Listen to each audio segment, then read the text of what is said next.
दोस्तों, क्या आपको पता है कि फ्लाइट में एयर होस्टेजेस के साथ क्या क्या होता है। वैसे एयर होस्टेज के साथ ये सारे मजे आप भी ले सकते हैं। एयर होस्टेज की यह 10 खास बातें जो कोई नहीं जानता। आज के इस वीडियो में हम आपको एरोप्लेन और एयर होस्टेजेस के बारे में ऐसी बातें बताएंगे जो कि पायलट और फ्लाइट अटेंडेंट द्वारा हम सबसे छिपाई जाती है। दोस्तों, अगर आपने कभी फ्लाइट में ट्रैवल किया है तो आपने नोटिस किया होगा कि फ्लाइट में एंट्री करते दौरान आपका स्वागत हमेशा एयर होस्टेज करती है, लेकिन इसके पीछे सच्चाई बिल्कुल उलट होती है। वह एक्चुअल में पैसेंजर की काउंटिंग कर रही होती है और अगर फ्लाइट अटेंडेंट ऐसा उनके सामने करेंगी तो पैसेंजर्स को यह बात बुरी लगेगी। इसके अलावा फ्लाइट में एयर होस्टेजेस के लिए एक स्पेशल रूम्स भी होता है जिसमें 2 बेड लगाए होते हैं और साथ ही एक टीवी भी होता है। और फ्लाइट में काम करते दौरान जब वो ज्यादा थक जाती है तो बारी बारी जाकर वो रेस्ट कर लेती है और कई बार तो पायलट भी वहां पर प्लेन में ऑटो पायलट मोड लगाकर रेस्ट करने के लिए चले जाते हैं। दोस्तों,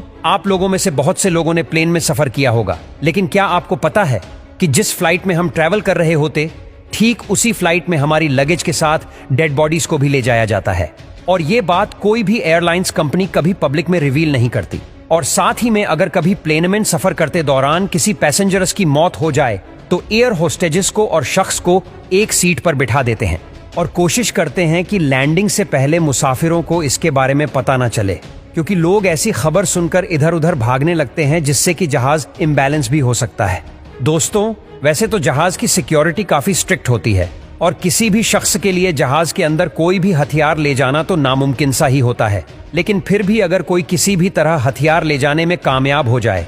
इसके बावजूद भी आजकल प्लेन को हाईजैक नहीं किया जा सकता,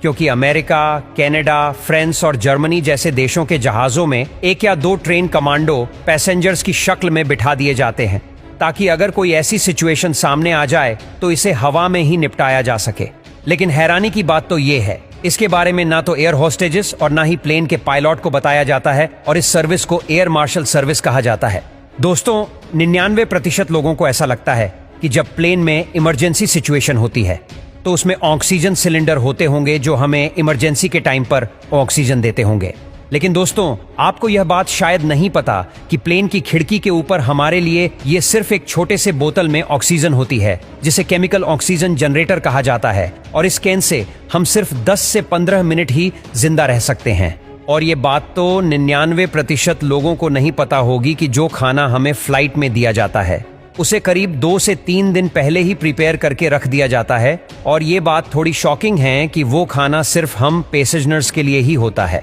और ये खाना कभी पायलट को नहीं दिया जाता, क्योंकि उन्हें ये पता होता है कि प्लेन का खाना खाने लायक तो बिल्कुल भी नहीं होता। वैसे दोस्तों, आप में से ज्यादातर लोगों को पता होगा कि एरोप्लेन में 2 तरह की सीट्स होती हैं, एक तो बिजनेस क्लास और दूसरी होती है इकोनॉमी। और शायद आपको पता ना हो कि बिजनेस क्लास के टिकट इकोनॉमी क्लास से करीब 4 गुना ज्यादा महंगी होती है। अब क्या आप बता सकते हैं कि दोनों में से ज्यादा सुरक्षित कौन सी सीट होती होगी? ज्यादातर लोगों का यही कहना होगा कि बिजनेस क्लास ज्यादा महंगी है तो वही ज्यादा सुरक्षित होगी। लेकिन एक स्टडी के दौरान यह पाया गया कि किसी खतरे के समय इकोनॉमी क्लास को तो चलो किसी न किसी तरह बचाया जा सकता है, लेकिन बिजनेस क्लास वालों को बचाने की संभावना लगभग न के बराबर ही होती है। और यह बात कभी बड़ी बड़ी एयरलाइन कंपनीज पब्लिक